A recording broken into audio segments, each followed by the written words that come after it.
I'm gonna start my presentation on how your designs can be influenced by other games and vice versa. So I actually struggled a little bit with the title because I want to keep throughout the presentation a broad outlook, because I really do think that we are constantly being influenced by lots of things, not only related to games.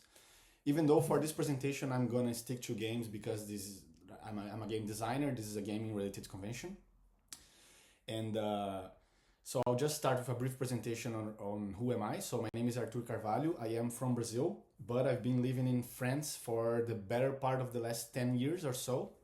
I finished a PhD on modeling and simulation at the end of 2022.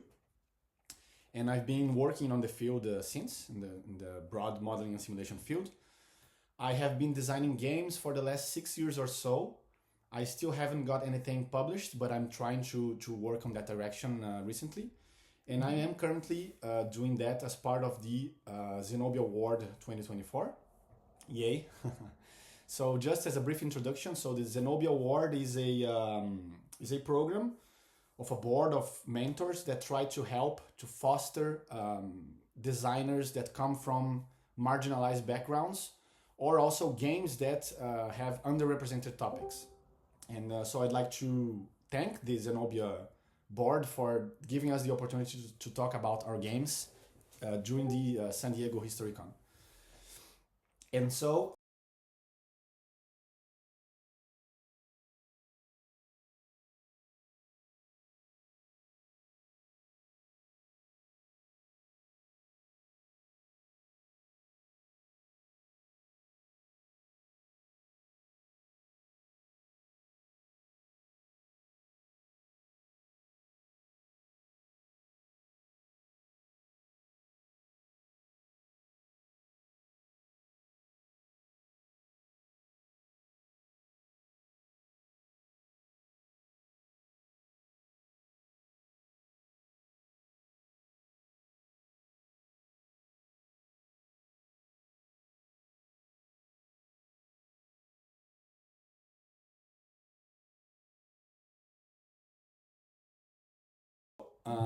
the pursuit of the pure creation. So we have here Plato, again, because I'm trying to tie this with the idea of an ideal or pure creation.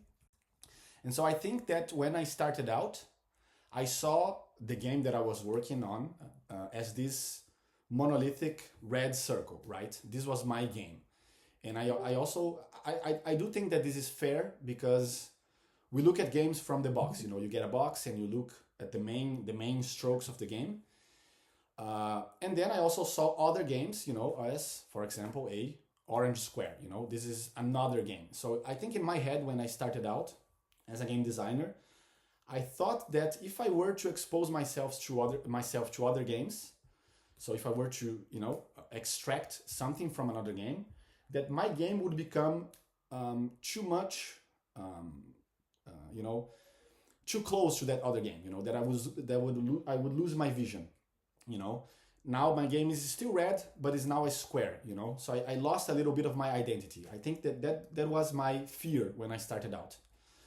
However, with some experience, I think I found out that if we take this game that I'm working on and we zoom in a little bit, we notice that a game is actually composed of, or at least what I like to call a good game, and I would say that most games are good games in this sense. A game is a collection of interacting subsystems, you know, a good game. And I say good because I do think that most people play good games because they want to have a dynamic system, a dynamic experience. Even if I play with the same person over and over again, I can try different things. I can look for different outcomes, you know? And so when we put in the game designer lens, we start to see things as more deeply, you know? And so this is my game now. This is this conjunction of systems. And we also have the other game, right? Which is also its own ensemble of structures and systems that interact. And now what typically happens is that, for example, let's say that my game has a combat system, right? One of the systems of my game has combat. So I'm now trying to play other games, specifically paying attention to their combat systems, right? What do they have that I don't have? Or how are they different? Are they more streamlined, more simple, more complex, you know? And I'm focusing on that combat system. Perhaps I'm gonna find a combat system that fits in my game that is perhaps better than the one that I started out with, you know? And so what actually ends up happening is that, in my experience at least, when that happens, when you try to take a system or some part of another game and fit into yours, it doesn't quite fit, right? There is a stress, a tension that you have as a designer to manage, to work with. And what ends up happening often is that you end up with a third thing that is not the first thing that you had. It's not the other thing that the other designer did. It's a third thing that wouldn't exist if you hadn't exposed yourself to that other game, you know? And the beauty of it and the fun part, I think, about game design is that once you've done that, your game starts going in a completely different direction that you wouldn't expect. And after a while, it becomes your game, right? It is still your game. It was by your initiative that this whole process happened. And even if you choose to look at it now as a monolithic thing, it's a different thing, right? It's still yours. And so I'd like to conclude this first session by hopefully showing that, well, at least I figured out that as a game designer, games are not as simple as just taking this whole part and combining them. You actually end up with these quite complex systems that when you take a part of a system and put into your system, you can perhaps move in a different direction that you wouldn't expect otherwise. And so now I'm going to briefly talk about my game, Palmares. What is it about? So a brief historic context. This is Brazil in the late 17th century. So this is the northeastern part of Brazil. And at that time, Brazil was a colony from Portugal. And the main economy in this region of Brazil came from the extraction of sugar, specifically sugar from sugar cane plantations, as you can see here, for example, and through sugar mills. And the workforce was made of slaves, right? And those slaves came from Africa, most of them. So they were not native people from Brazil. They were brought over from Africa. And so already we have this tension of people not only being subjected to slavery, but also being taken away from their home region, right? And so quickly they started developing their own inner communities, right? They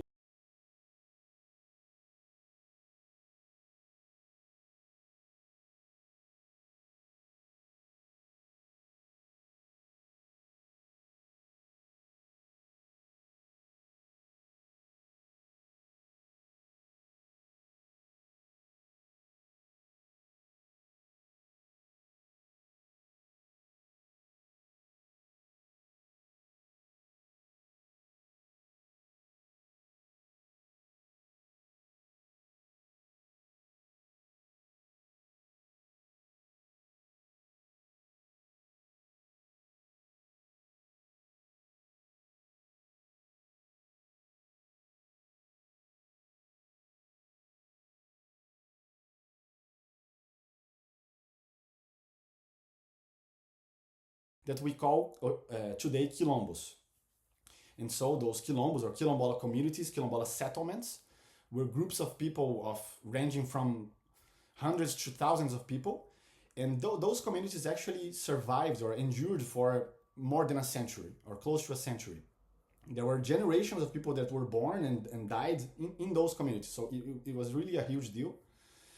So much so that after the war was over between Portugal and the Dutch, the local governments quickly realized that the existence or the increase of those communities couldn't be tolerated, because the interests of the local governors were mostly to see those people as commodities, right? They were quite cold and cruel and pragmatic in the view that they were a workforce, right? They had to retrieve those people to put them back to work as slaves. And so naturally, a resistance developed. And this is today in Brazil the image that we have of those people, right? We have them as local heroes, right? As a resistance that fought for their existence, right? They were fighting what I like to call an infinite war, right? They weren't fighting for a specific interest much more than their own existence, right? And so for our game, we chose this region, which is called Palmares. So this outline that you can see here. So it's a quite huge region in Brazil. But specifically for our game, we wanted to focus on this subset of the region because, as you can see by the dotted lines, the dotted lines represent a expedition that was launched against the Quilombolas. And so, as you might expect, most of the information that we have from the time is from the colonial side, the colonial perspective, unfortunately. But this expedition was quite successful in mapping some of the most important or the most large Quilombo settlements, including the Macaco one, the one in the north, which was regarded as the capital, somewhat center of gravity, because they would have a quite organized structure. The Quilombolas, they had an organized structure which resembled a little bit with a monarchy. So they had a king or an important leader figure. They had a council. They were quite organized between themselves. And so we took this map as a point of departure and developed a prototype that sought to maintain the most important geographical characteristics, such as main rivers and the geography and relief. And slowly we developed this prototype to this more complex version that I'll explain during the mechanism section, why we made this choice. And then, of course, I tried to do a physical prototype to check if, okay, does this game fit in a table? Does the pieces feel right? Do we have enough pieces? Is it going to be good to the touch? And then we moved on to a digital prototype that you can see here to the right. So we're currently working on it. It's going to change a little bit for the Zenobia Award contest. But the main mechanisms are now defined, and I'm going to now move in the next section, talk about from where they came exactly.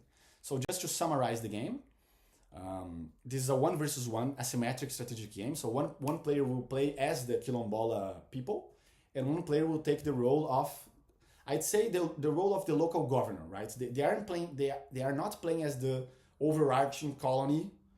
They're playing as a local governor who has to handle the pressure from upstairs, but also has to handle his local people.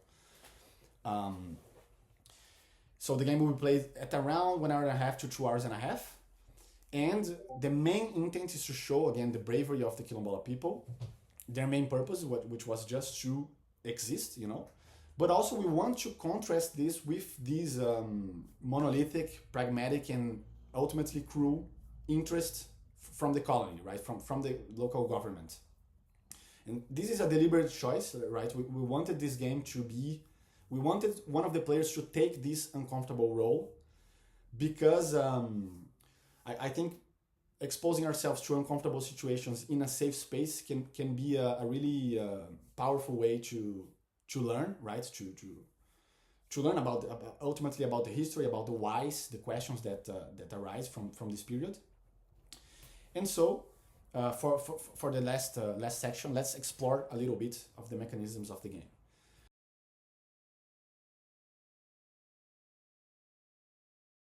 Chronologically, the Levian campaign system. So as you can see here, this is I've chosen to represent the Levian campaign system by the game Inferno, Guelphs and Ghibellines Vie for Tuscany. This game is part of a series which was created by Volker Hanke. And the main characteristic for all the games in the series, the Levian campaign series, is the presence of this levy and campaign. So it's an oscillating kind of structure between levy and campaign.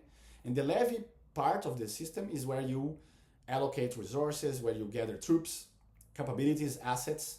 So it's the more static part of the game. And then you have the campaign phase where you actually move the pieces on the board. You have combat, you have sieges, and stuff like that.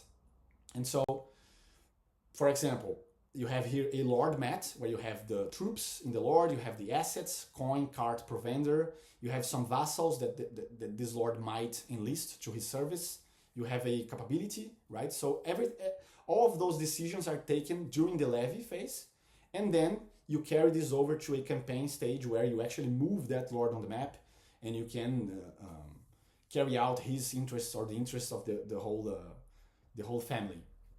Then this goes back to another levy, and this moves so on and so forth. Levy then campaign, levy then campaign, until the end of the game.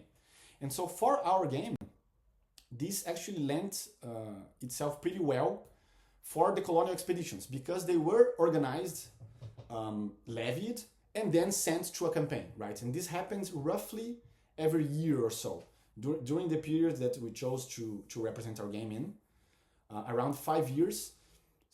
Around 8 expeditions or 7 expeditions were sent to try and disrupt the Quilombola people. And so the colonial part of the game can be represented by this organization of, okay, I am the local governor, I'm going to try and set up an expedition, and then we have the actual movement on the board that I've showed you during the campaign phase. Also, one thing that the original game does not have, so in the original levy and campaign games, you actually have a calendar, a rigid calendar, and so the levy and campaign cycles represent a static amount of time, right? There is even the representation of the seasons of the year and stuff like that. But for our game, we actually found out that this can be used for our to our strength, because in our game, the time that passes during a levy phase is much more, right? A campaign would take around, a typical expedition would take around 1 to 3 months, whereas the time that would take to set up that expedition would take around 9 months to 1 year, right? And so we can make the time pass differently via those phases. And this is what I meant when I talked about, I have a red circle, an original idea. I can take the idea from the levy campaign, which is the orange square, and when I fuse them together, I have a new third idea that arises from that combination, right? However, this system was a little bit too European, right, for our whole game, right? We're trying to focus our game on the Quilombola resistance, yet we are trying to force an European system, right, for their interests. So what we found out is that we could use the levy campaign system for the colonial player, but we needed to find another system for the Quilombola player, right?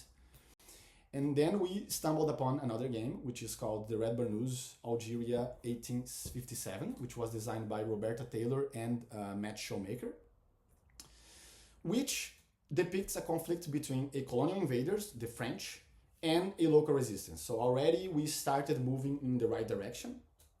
This game also puts a spotlight on the resisting side, so much so that it is a cooperative game, right? No player takes the role of the invader. All players work together as a team to stop the invader. And again, by exposing ourselves to this game, we actually discussed a little bit if our game should be cooperative or if it should be solo, right? Because it is quite difficult to put someone at the role of the bad guy or the villain. So again, the game generated some discussion in that front, but ultimately what we actually ended up taking from the game is the deck building mechanism that it uses. So deck building here, I mean that what I mean by that is that in this game you take actions with cards, and you start with a fixed set of cards, and during the game you're gonna cycle through that deck of cards or actions multiple times, and you're going to be changing that deck throughout the game. And so what I really admire of this game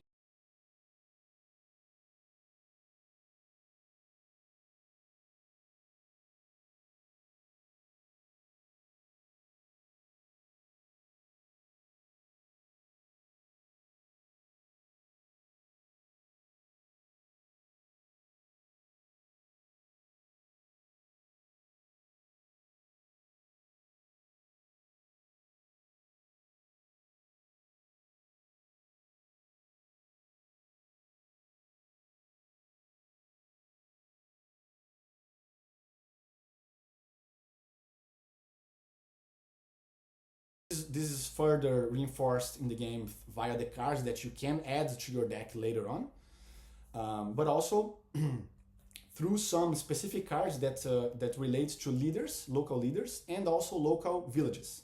So they also used cards to model the leadership figures, and the different villages, the different places that you could go to in the board.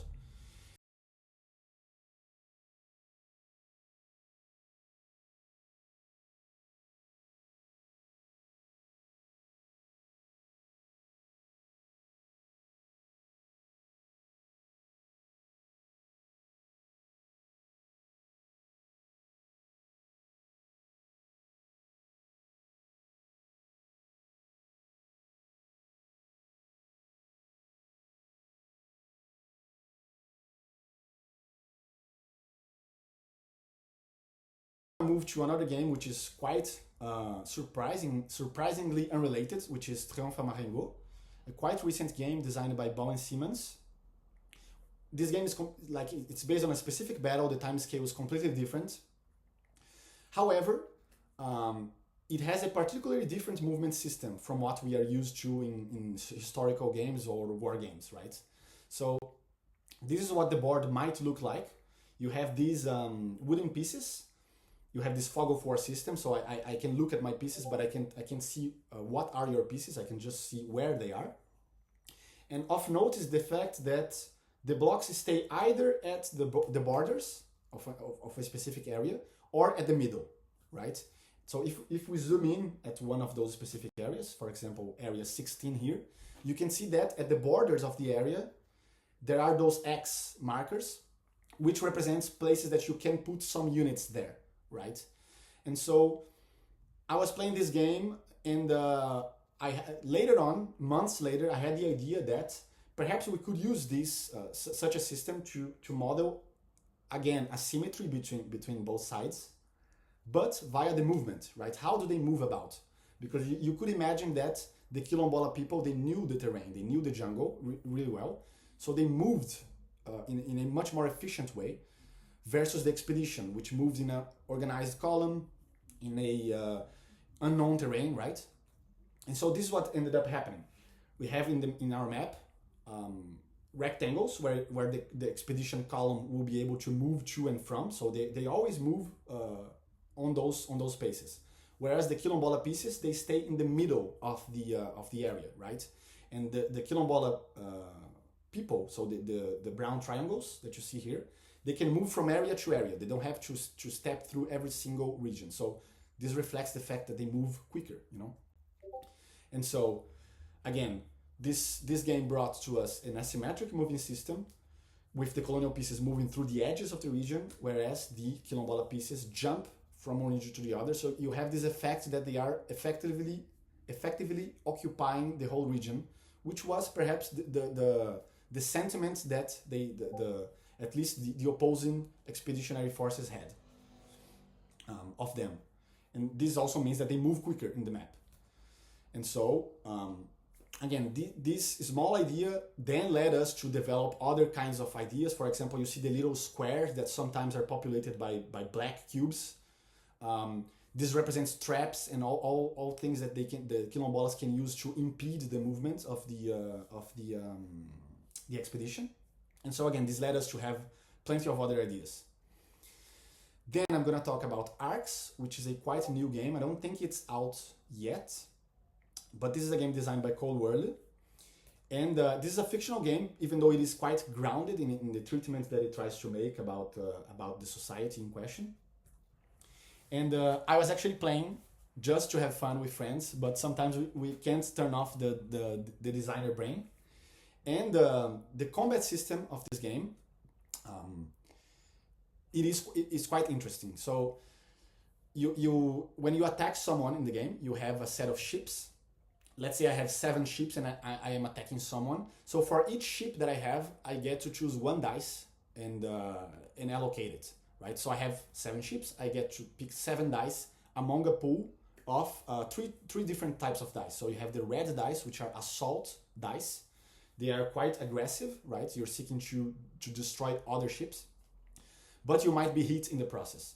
Then you have the skirmish dice, which are the conservative dice, right? You might hit, but you're never gonna be hit back, you know? And finally, you have the raid dice, the orange ones, which they represent a completely different purpose, right? You're trying to attack the resources of the other player, not their ships, right? And so, when coming back to my game with this system in mind, I actually found out that I could perhaps model the oscillating interests of the expedition through a set of custom dice, right? Because again, there is this mismatch about the people who are actually in the expedition carrying out the dirty work and the local governor, which was actually managing political and economical interests when setting up that expedition. Once the expedition is there on the like in the jungle, in the difficult environments, sometimes they have just survive, you know. And so even though the main interest was to capture slaves, capture the quilombolas, to bring them back and enslave them, sometimes they had to just kill people or even disrupt their settlements, right? And so this is represented by those three dice. One dice that has a higher chance of killing, one dice has a higher chance of capturing, and the other one of destroying, right? And so again, this leans itself really well with the idea of being uncomfortable, right? Making uncomfortable decisions. Sometimes you're gonna have to decide as the expeditionary player if you're going to focus literally on killing or capturing or destroying, right? And sometimes this decision will not be made explicitly by you. Sometimes it will come from the higher hierarchy, right? Because they used to have an agenda and stuff like that. But ultimately, this mechanism will inform the moment-to-moment decisions that the expedition was actually trying to take, you know, to carry out their objectives.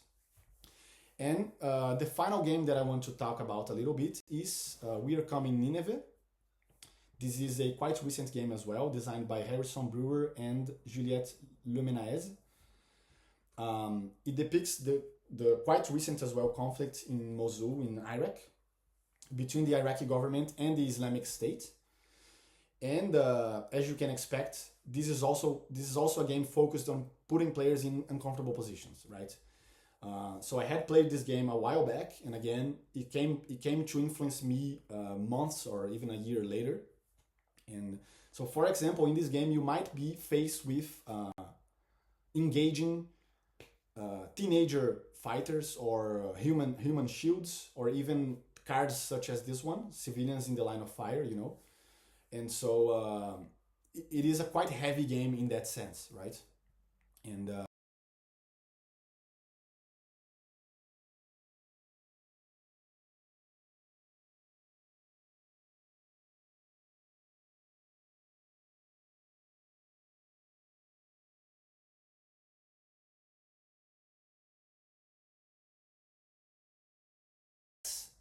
one track for casualties, so the red one that you see here. Then just below the blue track is the collateral damage track, and then they have a separated time track with the orange circles. And what happens is that at the beginning of the game, you pick one card, one secret card for it to be your priority. So let's say that I am the Iraqi government and I want to prioritize that the operation must be quick. So I put a card saying that I want to end the game as soon as possible. And same for the other player, right? The other player, the player playing as the Islamic State, they want to make your job difficult, right? They want to make everything as worse as possible. And so what I really liked about the game is once it's over, you count up where you are in each track, and you come up with a final score, right? A final number. And then the rulebook suggests you and your partner to discuss what does that mean, right? Because you could find yourself in a situation such that, let's say that I finished the game in 5 rounds, right? I was really quickly. But what does that even mean if I finished with 11 out of 12 in collateral damage, right? Can I actually say that I was victorious, right? Because it costs so much in terms of the local population. So was it the correct priority, right? The game encourages a discussion to be formed between the players even after the game is over, which I thought was quite interesting. Is the game even over, right? If you're still discussing about it. And so we're not still sure how, but we're going to try to use a system in our game as well to avoid having just as plain simple you win or you lose, you know. Again, because we are conscient of the fact that we are putting someone in an uncomfortable position. And so to summarize,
but again, it's all of those influences are manifesting themselves in our current game. So again, I have this idea in my mind that the game system is now flourishing and moving in different directions because I was exposed to those games, you know. And so I like to close with a quote that I really admire from Isaac Newton, that if I have seen further than others, it is by standing upon the shoulders of giants.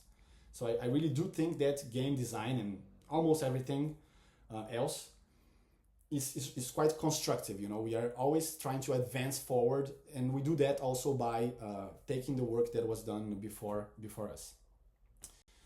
So I'd like to thank you all for listening, and also thank again the Zenobia Award board and committee for the opportunity, and the San Diego History Con for the organization.